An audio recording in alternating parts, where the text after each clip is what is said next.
यह राजा जबरदस्ती अपनी बेटी की शादी एक सूअर से करा देता है और उसे एक जानवर जैसी जिंदगी जीने पर मजबूर कर देता है।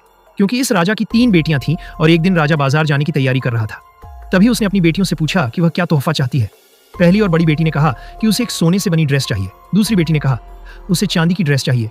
लेकिन तीसरी और छोटी बेटी ने कहा मुझे इन सब चीजों से फर्क नहीं पड़ता, मुझे तो बस एक बोलने वाला अंगूर, हंसता हुआ सेब और एक ऐसा फल जिसका आवाज घंटा जैसा हो, यह सब चाहिए।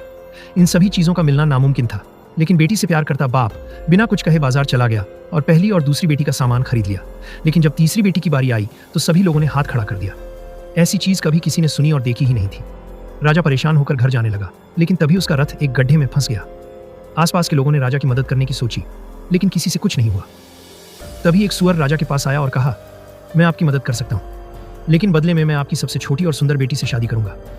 राजा बिना कुछ सोचे सूअर की शर्त मान गया। तभी सूअर ने बस एक झटका दिया और राजा का रथ गड्ढे से बाहर निकल गया। राजा शर्त पूरा नहीं करना चाहता था, इसलिए तेजी से वह महल चला गया। लेकिन इतने में सूअर अपना गाड़ी लेकर महल के नीचे पहुंच गया। राजा मजबूरी में अपनी बेटी को सूअर के पास भेजा। सूअर जब राजकुमारी को देखा तो तुरंत उसे गाड़ी में बैठाकर अपने घर ले गया और उसे एक सूअर जैसी जिंदगी जीने पर मजबूर कर दिया। फिर कहा कि अब यही तुम्हारा घर है। ये सुनते ही राजकुमारी रोने लगी और सो गई। अगले दिन जब राजकुमारी उठी तो सूअर का घर अब एक राजमहल में बदल चुका था। यह देखकर राजकुमारी चौंक गई। तब राजकुमार ने उसे बताया कि एक चुड़ैल ने उसे श्राप देकर सूअर बना दिया था। लेकिन जब एक बोलने वाला अंगूर, हंसने वाला सेब और एक ऐसा फल जिसका आवाज 1 घंटा जैसा हो अगर मिल जाए